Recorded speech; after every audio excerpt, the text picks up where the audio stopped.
네, 수험생 여러분 반갑습니다. 저번 시간에 비문학 관련 문제풀이 마무리했고요. 이번 시간부터는 문학 한번 들어가 볼게요. 첫 번째 현대시입니다. 397번이고요. 섬진강의 이미지로 볼 수 없는 것은 되어 있습니다. 예, 김용택 시인의 섬진강입니다. 한번 볼게요.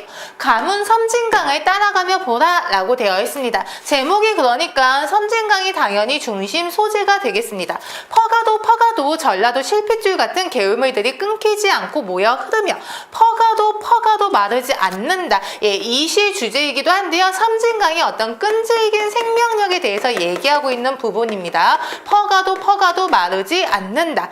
해에 저물면 저무는 강변에 쌀밥 같은 토끼풀꽃, 숯불 같은 자운형꽃 머리에 이어주며 지도도 없는 동네 강면, 식물도감에도 없는 풀에 어둠을 끌어다 죽이며 라고 되어 있습니다. 토끼풀꽃, 자운형꽃, 동네 강면, 식물도에도 없는 풀, 이런 거를 시에서 해석할 때는 보통 작은 것, 소박한 것 이렇게 해석하죠. 이렇게 작은 것, 소박한 것에 어둠을 끌어다 죽이며 라고 되어 있습니다. 어둠은 보통 부정적인 시어로 많이 해석이 됩니다. 그래서 어떤 부정적인 것들을 끌어다 죽여주는 좋은 애네요. 이런 소박한 것들 보호해주는 좋은 이미지입니다. 섬진강은요. 그을린 이마 환하게 꽃등도 달아준다. 흐르다 목매이면은 영산강으로 가는 물줄기를 불러 영산강. 으스러지게 그리워 얼싸안고 지리산 뭉툭한 허리를 감고 돌아가는 섬진강을 따라가며 보라. 섬진강을 보라 두 번 반복됐습니다. 그리고 앞에도 나왔지만 영산강 지리산의 남도의 대표적인 지명인 거죠. 즉 우리 민족의 삶의 터전을 상징하기도 하고요. 예, 섬진강물이 어디 몇 놈이 달려들 퍼낸다고 말을 강물이더냐고, 몇 놈이 달려들 퍼낸다고 말을 겠느냐. 앞에서도 한번 나왔지만 끈질긴 생명력을 지닌 존재로 묘사되어 있습니다. 그리고 주변의 사물에 어둠도 죽여주고 물도 데워주고 꽃등도 달아주고 있잖아요. 그래서 부드럽고 포용력도 있을 뿐더러 주변의 사물과 조화로운 존재가 되겠습니다. 지리산이 저문 강물에 얼굴을 씻고 일어서서 껄껄 웃으며 의인법 사용된 거 찾으시고요. 무등산을 보며 그렇지 않느냐고 물어보면 예, 무등산까지 무등산, 지리산, 영산강, 섬진강 이렇게 4개가 대표적인 남도 자연물입니다. 예, 노을 띈 무등산이 그렇다고 훤하니만 끄덕이는 고갯짓을 바라보며 저무는 섬진강을 따라가며 보라. 어디 몇몇 애비 없는 후대 자식들이 퍼간다고 말해 강물인가를 하면서 강물이 꽃한테 꽃등도 달아주고 그리고 누가 퍼가도 마르지 않는다. 전체적인 주제는 이거가 됩니다. 한가 서름으로 억눌린 모습은 찾아볼 수가 없습니다. 예, 그래서 397번의 답은 3번이 되겠습니다. 다음 시 넘어가 볼게요. 밑줄 친 부분과 같은 문제의식을 보여주고 있는 것은 이라고 되어 있습니다. 신동집 시인의 오렌지라는 시입니다. 한번 볼게요. 오렌지에 아무도 손을 댈 수 없다. 오렌지는 여기 있는 이대로의 오렌지다. 더도 덜도 아닌 오렌지다. 내가 보는 오렌지가 나를 보고 있다. 얘도 마찬가지로 주제가 제목이 오렌지니까요. 오렌지가 당연히 중심 소재가 됩니다. 근데 오렌지에 손을 댈 수가 없다. 오렌지는 있는 그대로 오렌지래요. 그리고 여기 뭐래요? 내가 보는 오렌지가 나를 보고 있다. 나와 오렌지의 어떤 관계가 대등하다는 거 볼 수 있나요? 내가 주체고 오렌지가 객체로서 내가 일방적으로 보는 것이 아닌 내가 오렌지를 보고 있는데 오렌지도 나를 보고 있대요. 마음만 낸다면 나는 오렌지의 포대한 껍질을 벗길 수도 있다. 마땅히 그런 오렌지 많이 문제가 된다. 마음만 낸다면 나도 오렌지의 찹쌀한 속살을 깔 수가 있다. 마땅히 그런 오렌지만이 문제가 된다. 그러나 오렌지에 아무도 손을 댈 순 없다입니다. 예, 문학이든 비문학이든 그러나 라는 말은 굉장히 중요합니다. 여기 두 부분은 묶일 수가 있는 거죠. 나는 이렇게 할 수가 있다. 하지만 아무도 손이 댈 수는 없다입니다. 예, 여기 부분 이 말 반복하고 있는 거 보이실 거예요. 되는 순간, 오렌지에 손이 대는 순간 오렌지는 이미 오렌지가 아니고 만다라고 되어 있습니다. 예, 이 시의 주제는요. 존재의 본질 탐구입니다. 그래서 오렌지라는 존재의 본질을 탐구하고 싶어요. 그런데 손에 대면은 그 오렌지가 존재의 본질을 잃어버리게 되는 거예요. 그래서 포들한 껍질이나 찹쌀한 속살은요. 오렌지의 본질이 아닌 것입니다. 즉 나는 이렇게 할 수 있어요. 하지만 그런 것은 오렌지의 본질이 아닐 뿐더러 내가 오렌지에 손을 대면은 오렌지는 본질을 잃어버릴 수밖에 없다. 그렇기 때문에 나는 아무도 오렌지에 손을 댈 수가 없습니다. 나는 지금 위험한 상태다. 오렌지도 마찬가지 위험한 상태다. 예, 나와 오렌지가 대등한 관계라는 거 무슨 말인지 알겠나? 나도 그런데 오렌지도 그렇다. 시간이 똘똘 배암의 또아리를 들고 있다입니다. 즉, 내가 오렌지에 손을 대지 못한 채 시간이 계속 흐르고 있는 것입니다. 그러나 다음 순간 오렌지의 포도한 거죽엔 한없이 어진 그림자가 비치고 있다. 뭔가 분위기 좋아지는 거 보일 거예요. 누구인지 잘은 아직 몰라도입니다. 그래서 이 시가 존재의 본질을 규명하기 위한 노력에 대해서 표현한 시입니다. 그래서 오렌지에 대해서 알고 싶지만 오렌지에 손이 대면 오렌지가 본질을 잃어버리기 때문에 손이 댈 수가 없다입니다. 그와 같은 맥락이 3번이 되는 거죠. 나는 시방 위험한 짐승이다. 나의 손이 닿으면 너는 미지의 까마득한 어둠이 된다입니다. 그래서 여기에서 너한테 내가 손이 대면 너는 미지의 어둠이 되어버려요. 즉, 나는 너에 대해서 알고 싶은데 너에게 손이 댈 수가 없습니다. 나는 오렌지에 대해서 알고 싶은데 오렌지에 손이 댈 수가 없습니다. 김춘수 시인의 꽃을 위한 서시라는 거고요. 이 시도 존재의 본질을 구현하기 위한 노력 을 주제로 한 시입니다. 간단하게 한번 볼게요.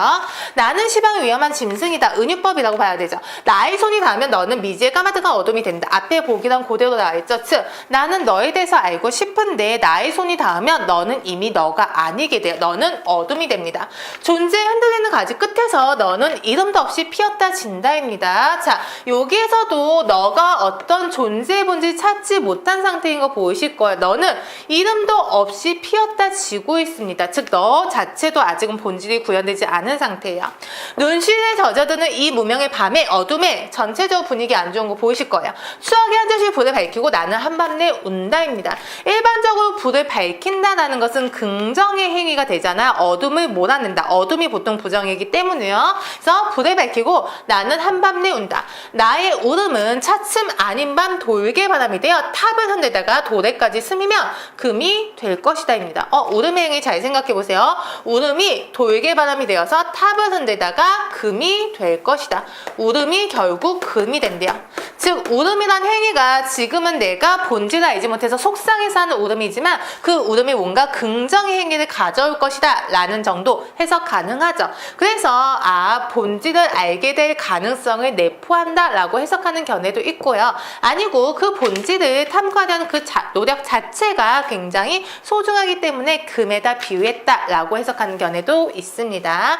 하지만 뭐라고 합니까? 얼굴을 가린 나의 신부여입니다. 즉, 나는 나의 신부에 대해서 알고 싶은데 나의 신부는 얼굴을 가리고 있습니다. 그래서 이 시는 존재의 본질을 구현할 가능성이 있다라기보다는 그런 노력 자체가 금이다 이렇게 해석하는 편입니다. 약간 특이한 맥락의 시이기는 합니다. 그래서 답은 3번이 되겠습니다.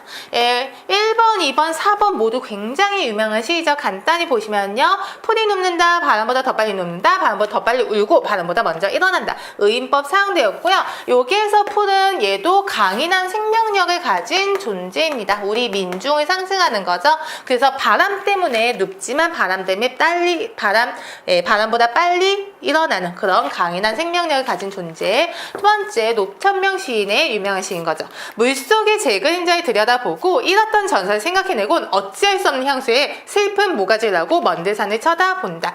사슴의 고독에 대해서 표현한 시이고요. 네 번째, 유치한 시인 유명한 시이죠. 생명에서입니다. 나의 지식이 독한 회의를 구하지 못하고 내 또한 삶의 일정을 다 짐지지 못하여 병든 나무처럼 생명이 불에 낄 때 나를 병든 나무에다 비유하고 있고요. 현재 부정적 상태인 거 보이실 거예요. 내가 회의를 구하지 못하고 있어요. 그리고 애증을 짐지지 못하고 있습니다. 저 머나먼 아라비아 사막으로 나는 가자입니다. 그래서 아라비아 사막에 가고 싶은 소망이 되겠습니다. 여기 나온 시 항상 다 전체적으로 공부해 두셔야 됩니다. 그래서 398번의 답은 3번이 되고요. 다음 시 넘어가 볼게요. 399번입니다. 다음 시의 중심 소재가 된 객관적 사물은 이고요. 서정수 시인의 동천입니다. 겨울 하늘이란 뜻이죠. 한번 볼게요. 내 마음속 우리님의 고운 눈썹을 즈문 밤의 꿈으로 맑게 씻어서 하늘에다 옮겨 심어 놓았더니 라고 되어 있습니다. 우리님의 고운 눈썹을 어쩌저쩌고 하늘에다 심어 놨더니, 그러면 하늘에 있는 어떤 사물을 보고 우리님의 눈썹이라고 얘기를 했겠죠. 하늘에 있는 초승달, 일반적으로 그리고 눈썹 같은 거는 초승달에 많이 비유되기도 하죠. 그래서 하늘에 걸려있는 초승달이 원관념이 됩니다. 동지섣달 나르는 매서운 새가 그걸 알고 신용하며 빗기어 가네. 예, 답은 2번이 되겠습니다. 400번 볼게요. 다음 시에 나타나는 죽음에 대한 작가의 세계관은 이라고 되어 있습니다. 제목이 풍장이라고 되어 있죠. 그래서 풍장이라는 것이 어떤 뼈 같은 것을 이렇게 곱게 빻아서 바람에 날려보내는 것도 있는데요. 그냥 말 그대로 시체를 있는 그대로 놓아두어서 바람 따위의 저절로 풍화작용으로 없어지게 하는 것도 풍장이 됩니다. 여기에서는 그 풍장을 원하고 있습니다. 한번 볼게요. 내 세상 뜨면 풍장시켜 다오니까요. 이 풍장이라는 것은 내가 원하는 행위라는 거 알겠죠? 섭섭하지 않게 옷은 입은 채로 전자시계는 가는 채로입니다. 즉 내가 죽더라도 살아있을 때 모습 그대로, 그리고 전자시계는 가끔 전자문명을 상징한다 이렇게 해석하기도 하고요. 손목에 달아놓고 아주 춥지는 않게 가죽 가방에 넣어 전세 택시에 싣고 군산에 가서 검색이 심하면 곰소쯤에 가서 통통 배에 옮겨 실어 다오. 가방 속에서 다리 오그리고 그러나 편안히 누워 있다가입니다. 그래서 죽었으니까 당연히 슬프겠지 이런 선입견 가지고 시를 해석하면 안 됩니다. 다리 오그리고 하지만 편안히 누워있겠대요. 선유도 지나 무인도 지나 통통 소리 지나 배가 육지에 허리대는 기척에 잠시 정신을 잃고 가방 벗기우고 옷 벗기우고 무인도의 늦가을 차가운 햇빛 속에 구두와 양말도 벗기우고, 즉 어떤 자연의 상태로 돌아가고 있습니다. 손목시계 부서질 때 남몰래 시간을 떨어뜨리고 바람 속에 익은 붉은 열매에서 툭툭 튕기는 씨들을 무연히 안 보이듯 바라보며 살을 알리게 해다오 라고 되어 있습니다. 살을 말리게 해다오. 어금니에 박혀 녹슨 백금 조각도 바람 속에 빛나게 해다오입니다. 즉 백금이란 것은 어떤 사람간이 아닌 어떤 인위적인 거잖아. 이것조차도 바람 속에 빛나게 해다오. 바람 이불처럼 덮고 화장도 해탈도 없이 이불 여미듯 바람을 여미고 마지막으로 몸의 피가 다 마를 때까지 바람과 놀게 해다오. 예, 죽었지만 그 죽음에 대해서 슬퍼하거나 부정하고 있는 모습은 전혀 나타나지 않고 내가 죽으면 바람과 놀게 해다오. 있는 모습 그대로, 이거가 전체 주제가 되겠습니다. 그렇기 때문에요. 답은 3번이 되겠죠. 예, 죽음을 자연스러운 현상이 하나로 받아들이고 있습니다.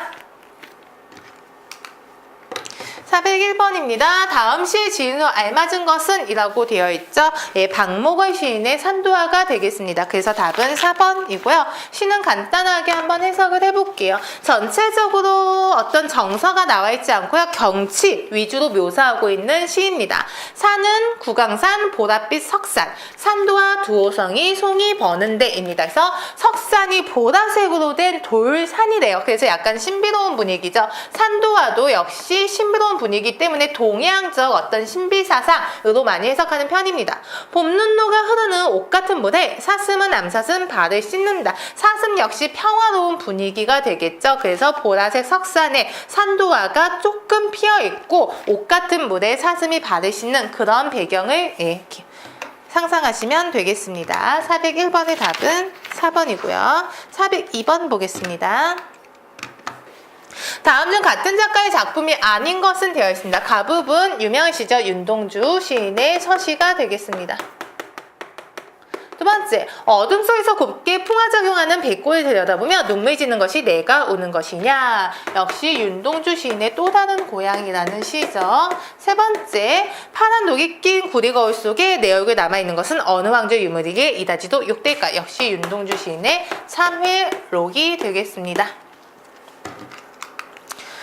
라입니다. 동방은 하늘도 다 끝나고 비함을 내리는 그때에도 오히려 꽃은 빨갛게 피지 않는가. 내 목숨을 꾸며 쉼없는 날들이요. 이육사 시인의 꽃이 되겠습니다. 예, 답은 4번이고요. 우물 속에는 달이 밝고 구름이 흐르고 하늘이 펼치고 파란 바람이 불고 가을이 있고 추억처럼 사나이가 있습니다. 예, 윤동주 시인의 자화상이 되겠습니다. 그래서 윤동주 시인이나 이육사 시인 둘 다 굉장히 유명한 시이니까요. 대표 작품들 연결해서 공부해 두시기 바랍니다. 403번입니다. 다음에 인용된 시와 관계없는 것은 이고요. 역시 굉장히 유명한 시이기 때문에 김소월 시인의 진달래꽃이 되겠습니다. 그리고 김소월 시인의 특징 중에 하나가 사문보 민요적 율격을 많이 사용했었죠. 그래서 민요적 율조, 그리고 뭐 김소월 시인과 많이 나온 것이 한해정서, 여성적 정수, 여성적 정조 이런 거 많이 나오죠. 그래서 사문보 민요적 율격을 사용하였다. 그래서 민요 형식, 그리고 산유화는 김소월 시인의 대표적인 작품입니다. 그리고 바라건대는 우리에게 보드의 보스대의 땅이 있었다면 이것도 김소월 시인의 유명한 작품이고요. 보시면 알겠지만 김억을 스승으로 모시고 라고 되어 있죠. 즉 김억은 김소월 시인의 스승이 됩니다. 안서김억. 그래서 맞는 말이고요. 군말은 한용운 시인의 시가 됩니다. 그래서 김소월과는 상관이 없다. 403번의 답은 2번이 되겠습니다. 404번 넘어가 볼게요. 다음 시에 대한 설명을 받은 것은 이라고 되어 있고요. 유치원의 1월입니다. 아까 유치원 생명에서도 나왔는데요. 유치원은 생명파로 굉장히 유명하죠. 생명 본연, 생명의 근원을 탐구해 생명에 대한 생명에 대한 굳은 탐구 의식을 보여줬던 작가입니다. 그래서 일단 시는 해석을 안 하더라도 답은 4번으로 쉽게 나옵니다. 한번 시 해석해 볼게요. 먼 미개적 유풍을 그대로 성신과 더불어 잠자고 별과 더불어 잠잔다. 그러니까 자연과 함께하고 있네요.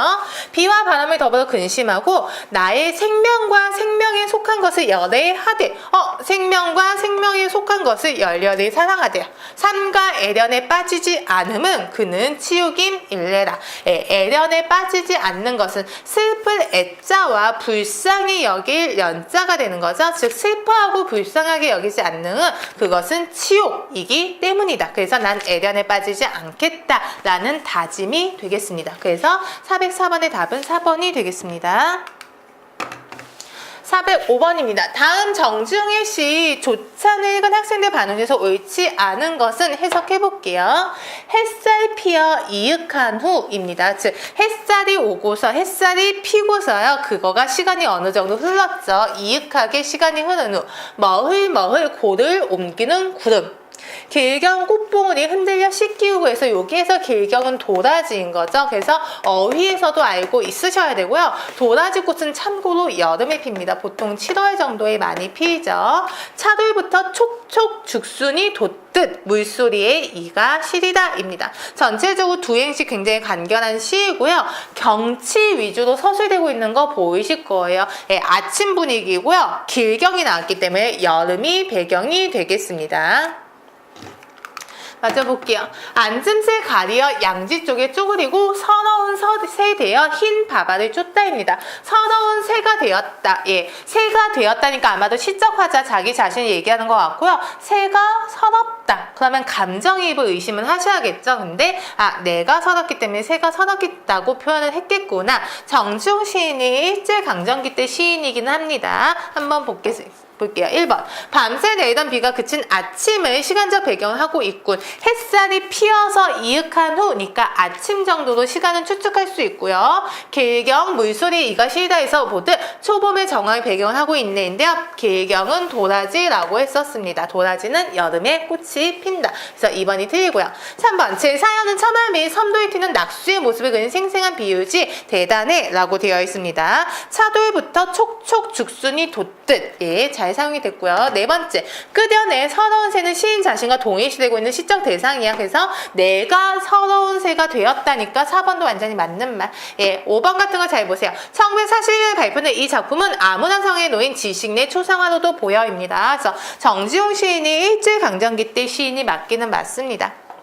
그것과 관련해서 일제에 저항하는 시를 많이 쓴 것은 아니지만요. 자연 속에 은둔하면서 그 상황을 참고 견디려는 내용의 시를 많이 창작한 것은 맞습니다. 그렇기 때문에 5번도 맞는 말이 되겠습니다.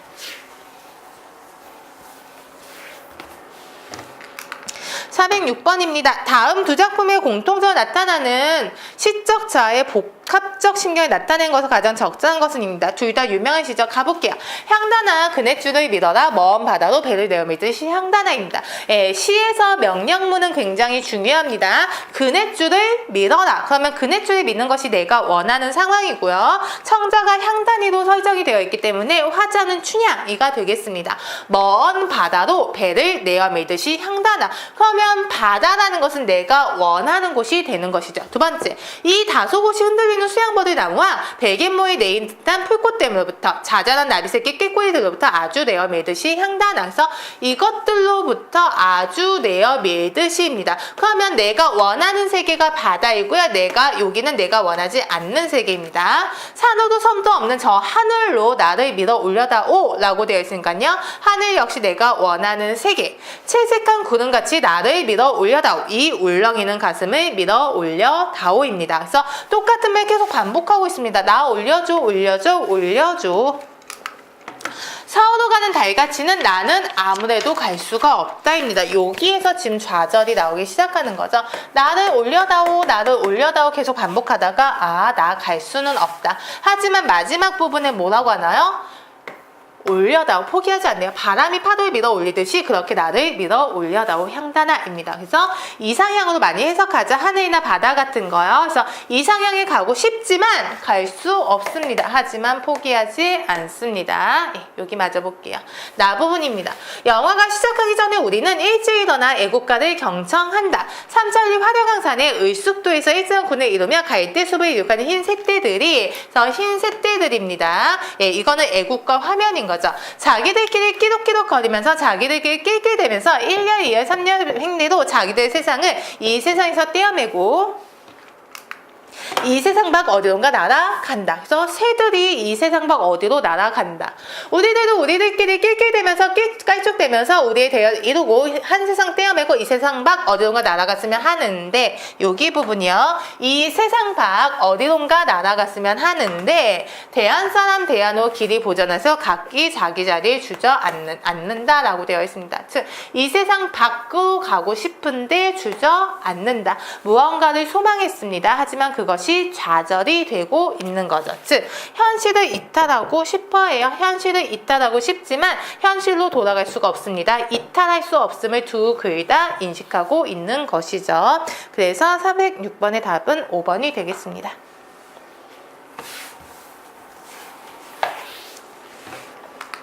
407번입니다. 밑줄 친 기억에 사용된 표현 기법에 대한 설명을 오는 것은 이고요. 밑줄 친 부분만 본다면 여기 부분 역설법이 되는 거죠. 역설법, 말도 안 되는 겉으로 보기엔 모순이 있는 표현법인 거죠. 겉으로 보기엔 모순, 하지만 속 안에는 진실이 있는 시입니다. 얻는다는 것은 곧 잃는 것이다. 얻는 것과 잃는 것이 같은 것이다. 말이 안 되는 거 보이시겠죠? 그래서 여기서 보면 역설법에 대한 설명이 4번이 되겠습니다. 표현 구조상으로나 상식적으로는 모순이 되지만 실질적 내용은 진리를 나타내고 있다입니다. 역설법이고요. 시는 한번 전문 볼게요. 파바카에서이고요. 비슷한 내용이 3번 반복됩니다. 삶은 계란의 껍질이 벗겨지듯 묵은 사랑이 벗겨질 때입니다. 그래서 지규법이라고 해야겠죠?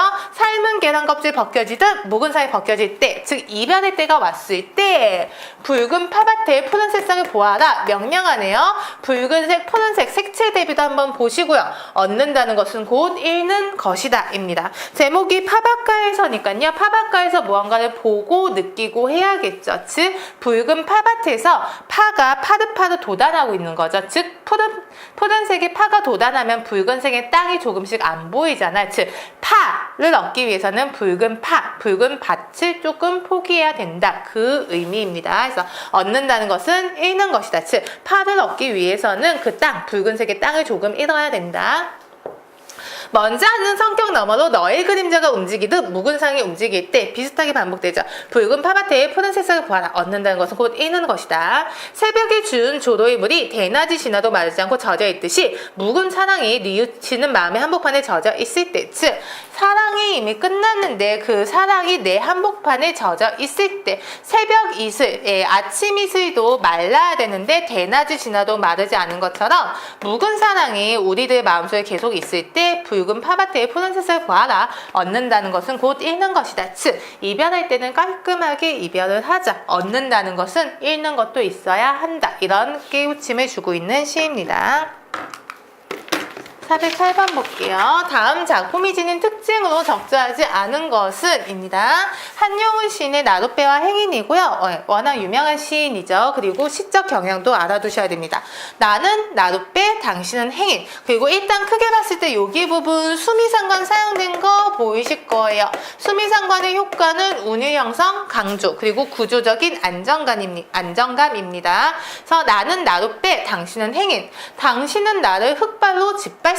나는 당신 안고 물을 건너갑니다. 나는 당신 안으면 깊으나 얕으나 급한 여위나 건너갑니다. 즉 나와 당신의 관계를 각각 나룻배와 행인으로 비유해서 나는 당신을 위해 희생하죠. 나는 나룻배가 되어서 당신을 이런 거 다 건네줍니다. 하지만 당신은 나를 흙발로 짓밟네요. 만일 당신이 아니오시면 나는 바람을 쐬고 눈비를 맞으며 밤에서 낮까지 당신을 기다리고 있습니다.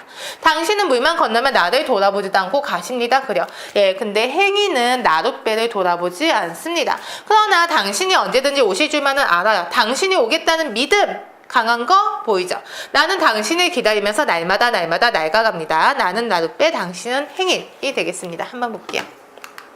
높임법을 사용하여 주제의식을 강화하고 있다입니다. 이런 거 높임말이 되는 거죠. 그래서 한용운 시인의 특징 중에 하나가 경어체 사용이 자주 나오죠. 경어체를 사용함으로써 경건한 의식을 드러낸다. 이런 식의 지문이요. 그래서 1번 맞는 말. 2번 공감각적 비유로 정서적 분위기를 조성하고 있다인데요. 공감각적 표현은 나타나 있지 않습니다. 공감각은 많이 나오는 표현법은 아니죠. 세 번째 수미상관 아까 읽으면서 확인했죠. 수미상관의 방식으로 구조적 완결성 높이고 있고요. 네 번째, 두 제재의 속성과 관계를 통해 주제를 형성하고 있다. 나는 당신에게 굉장히 순종적이고 희생적입니다.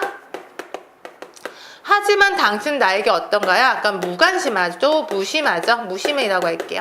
이런 관계를 각각 나룻배와 행인에다 비유하고 있습니다. 나는 나룻배, 당신은 행인. 둘 사이의 관계를요. 그렇기 때문에 4번은 맞는 말이 되겠습니다.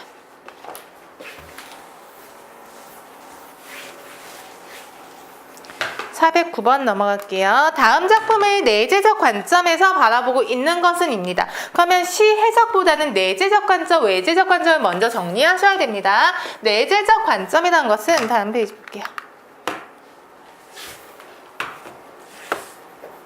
내재적 관점이란 것은 시 자체에 초점을 맞춰서 감상하는 것이 내재적 관점이고요. 내재적 관점과 다르게 외재적 관점이란 것이 있습니다. 그래서 외재적 관점이 다시 세 가지로 나뉘죠. 작가를 위주로 보는 표현론적 관점이 있습니다. 표현론적 관점. 그 다음에 그때 당시 시대 상황을 보는 반영론적 관점이 있습니다.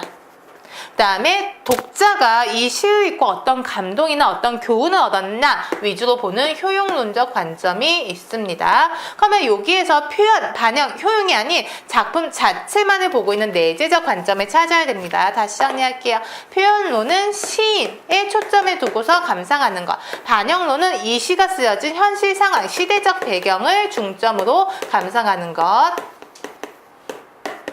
효용론은 독자가 어떤 교훈이나 감동을 얻었는지를 중심으로 감상하는 거고요. 문제는 내재적 관점으로 감상한 것을 찾아라 였습니다. 시인의 의지적 삶이 곳곳에서 느껴져 시인을 언급하고 있습니다. 즉 얘는요. 표현론적 관점이 되겠습니다. 두 번째, 눈과 기침하는 행위에 상징성이 뚜렷이 부각되고 있어 라고 되어 있고요.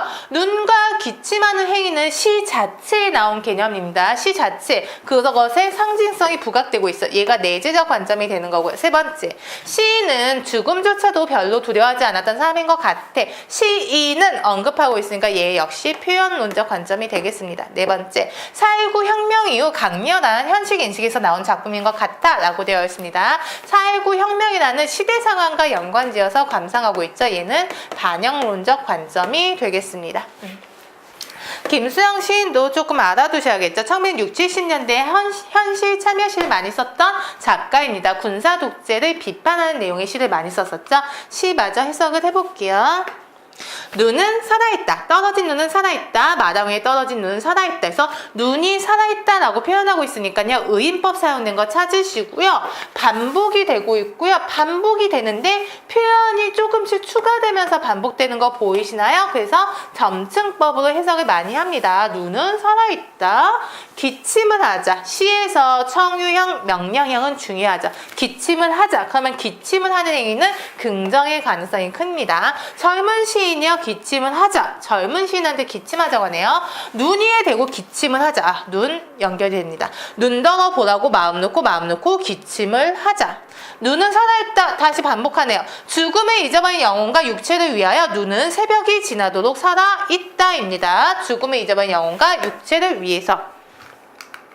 기침을 하자. 젊은 시인이여 기침을 하자. 눈을 바라보며 밤새도록 고인 가슴에 가래라도 마음껏 뱉자입니다. 그래서 이거인 거죠. 가래를 뱉어버리자. 가래는 부정적인 거 해석이 되죠. 그래서 가슴 속에 있는 가래라도 뱉어버리자. 어떤 불순한 것들을 뱉어버리자 라는 내용의 시가 되겠습니다.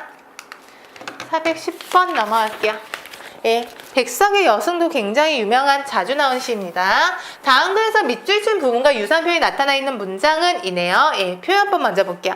상광도 설게 울은 슬픈 날이 있었다입니다. 감정이입을 찾는 문제인 거죠.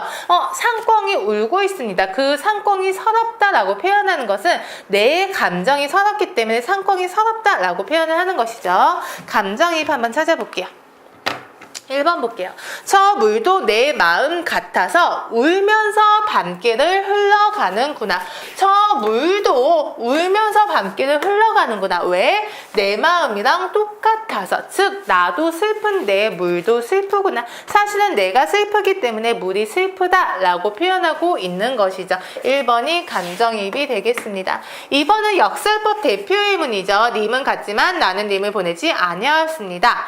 3번 볼게요. 고운 표현과의 시전체로 너는 산새처럼 날아갔구나. 이런 거 사용됐으니까 영탄법이 사용되었다라고 봐도 되고요. 산새처럼이니까요. 직유법 사용된 것도 찾아내시고요. 여기 부분 성복동산의 번지가 새로 생기면서 본래 살던 성복동 비둘기만이 번지가 없어졌다입니다. 그래서 이 번지가 어떤 상징성이 있다 이렇게 해석해도 되고요. 여기에서 보면 성복동산의 번지가 생기면서 여기에서 번지가 물질 문명을 상징하는 거죠.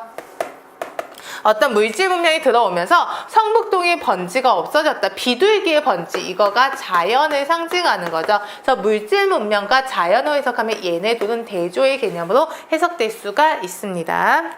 그래서 410번의 답은 1번입니다.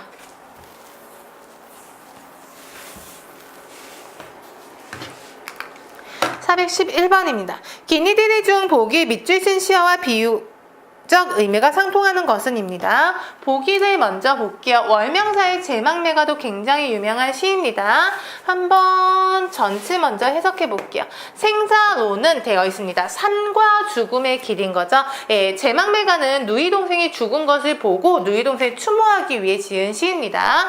생사로는 즉 산과 죽음의 길은 이에 있으며 여기에 있어서 저희고 머뭇거린다, 두려워한다 이렇게 해석하면 되죠. 산과 죽음의 길이 이승에서 갈리기 때문에 머뭇거린다, 두려워한다. 나는 간다 라는 말도 못다 이러고 가십니까? 여동생한테 하는 말인 거죠. 나는 간다 라는 말조차 못하고 가냐. 누이가 그만큼 급작스럽게 죽었기 때문에 나는 간다 라는 말도 못하고 갔대요. 어느 가을 이른 바람에 여기저기 떨어진 잎같이 한 가지에 나고 가는 곳을 모르는구나 입니다.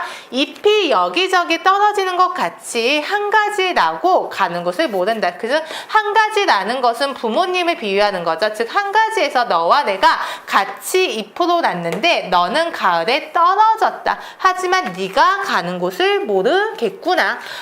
미타자에서 만나볼 나 돛 닦으면서 기다리겠습니다. 뒤에 문제에서도 나오니까요. 그때 또 한번 해석을 하겠습니다.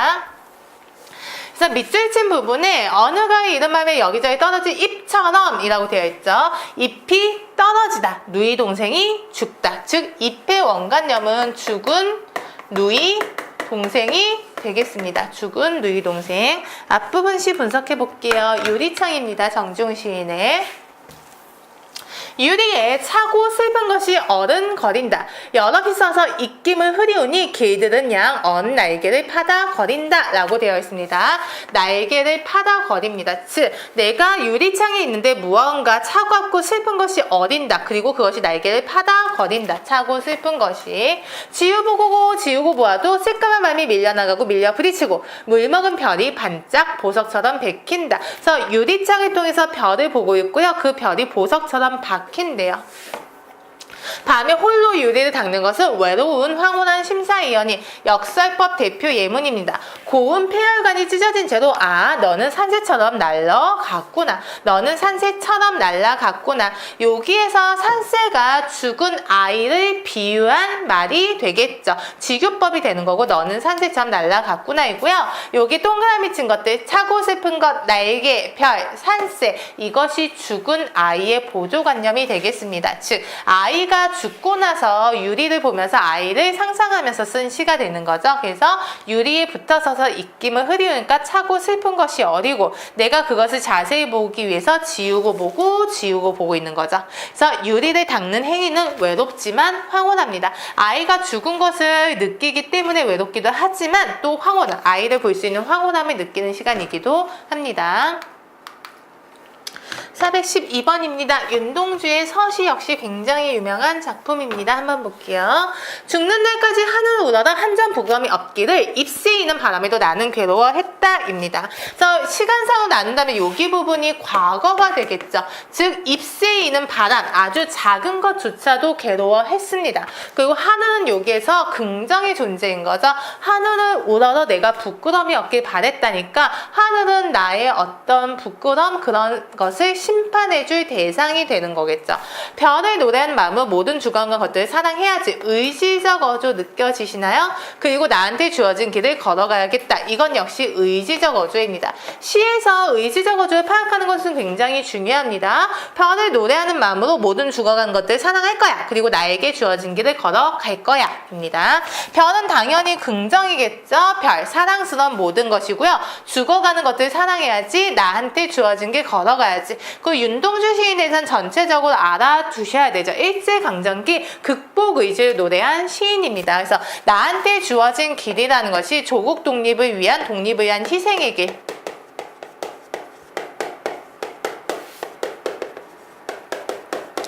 독립을 위한 희생의 길이라는 거 찾아내셔야겠죠. 오늘 밤에도 별이 바람에 스치운다. 현재의 상황입니다. 밤은 당연히 부정적으로서 일제강점하에 우리 조국을 상징하는 것이고요. 별이 바람에 스치운다. 별이 고통받고 있는 거 보이실 것입니다.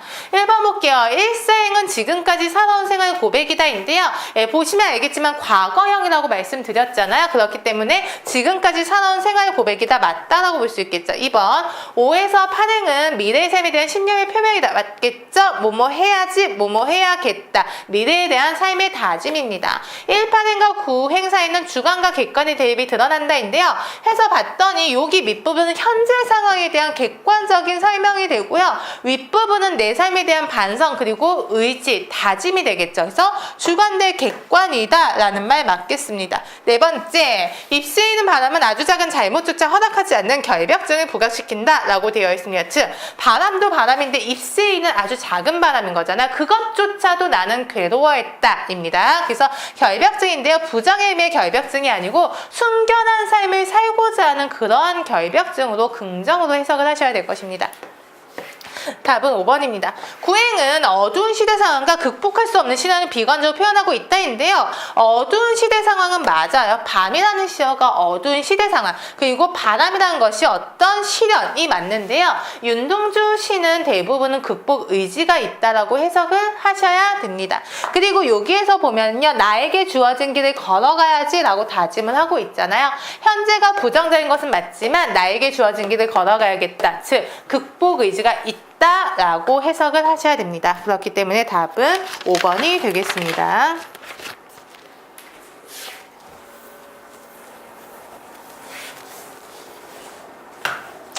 예, 413번입니다. 다음 시에 대한 설명을 적시하지 않은 것은 나이 덕에 쓰러진 나무네요. 저 아카시아 나무는 쓰러진 채로 10년을 견뎠다입니다. 아카시아 나무 현재 쓰러졌대요. 몇 번은 쓰러지면서 잡목숲에 돌아온 나는 이제 쓰러진 나무의 향기와 살아있는 나무의 향기를 함께 맡는다. 예, 내가 쓰러진 나무와 살아있는 나무의 향기를 함께. 그리고 나 역시 몇 번은 쓰러졌다니까요. 내가 좀 힘든 삶을 살았구나, 이 정도 추측할 수 있으셔야 돼요.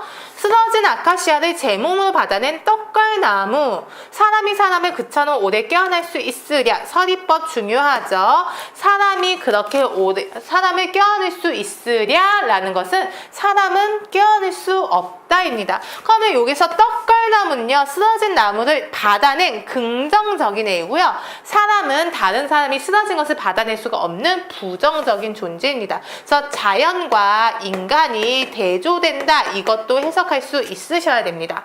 잡목숲이 아름다운 것은 두 나무가 기대어선 각도 때문이다 입니다. 잡목숲은 아름답습니다. 왜? 두 나무가 기대어 섰으니까요. 시에서 서로 기대고 있네, 손을 잡고 있네, 이런 거는 다 긍정의 의미인 거죠. 유대, 연대, 동정, 연민, 이런 것들입니다. 아카시아에게로 굽어져간 곡선 때문이다. 아카시아의 죽음과 떡갈나무의 삶이 함께 피어낸 저 연초록빛 소름, 10년 전처럼 내 팔에도 소름이 돋는다 입니다. 그래서 여기에서 소름이 부정적 의미는 전혀 아닌 거죠. 아카시아의 죽음과 떡갈나무의 삶이 함께 피어낸 뭔가 긍정적인 삶의 바람직한 모습일 거여서 나도 그것을 느끼고 동화가 됐기 때문에 내 팔에도 소름이 돋는다 라고 표현했습니다. 그래서 떡갈나무가 쓰러진 아카시아 나무를 같이 살고 떠받들어주고 있는 모습 찾아내시면 되고요. 1번이 완전히 틀린 말인 거 보이실 거예요. 홀로 존재하는 의연한 자연을 찬미한다? 홀로 존재하는 게 아니고 기대어선 각도나무에 되어 있잖아. 두 자연이 서로 기대는 모습을 긍정을 보고 있는 거고요. 두 번째, 1번이 답이 됩니다. 오늘날 현대인의 이기적인 모습을 되돌아보고 있다인데요. 자연은 서로 기대고 있는데 사람은 사람을 껴안을 수 없다라고 하니까 사람에 대한 비판 찾아낼 수 있으시면 됩니다. 세 번째, 다른 사람을 향한 고귀한 사랑과 희생을 노래하고 있다. 떡갈나무가 아카시아 나무를 받쳐들고 있으니까 희생, 사랑 찾아낼 수 있습니다. 주제를 부각하려고 자연과 인간의 모습을 대비시키고 있다. 대비라는 것은 둘 사이의 차이점 얘기하는 거죠. 대조 확인했습니다. 그래서 답은 1번이 되겠습니다. 414번입니다. 다음 시의 시상 전개 방식을 설명한 것은 되어 있고요. 박무가 시인의 청로로란 시이고 시상 전개 방식 배울 때 원경에서 근경으로 이동한다. 그거의 대표 예문으로 나왔던 시일 거예요. 원경에서 근경으로 이동하는 대표 시입니다. 한번 볼게요. 먼 산 청운사 낡은 기와집. 청운사라는 절을 보고요. 산은 자아산, 봄는 녹으면 느릅나무 속잎 피어가는 12급이를 청로로 맑은 눈에 도는 구름입니다. 그래서 이 장면을 여러분들 시를 배우실 때 시 장면을 먼저 상상을 하셔야 되는데요. 맨 처음에는 청운사라는 절 전체의 모습을 보여줍니다. 그래서 카메라라고 생각을 하세요. 청운사를 보여주다가 점점 줌인해서 들어가면서 나무를 보여주고요. 그 다음에 청로도까지 보여주기 위해선 더 줌인을 해야겠죠. 그리고 청로도의 맑은 눈, 눈동자에 비친 구름까지 보여주고 있습니다. 즉 멀리서 보고 있다가 점점 산으로 더 가까이 가서 청로도의 눈동자 같이 굉장히 가까이 다가가는 거 보이실 거예요.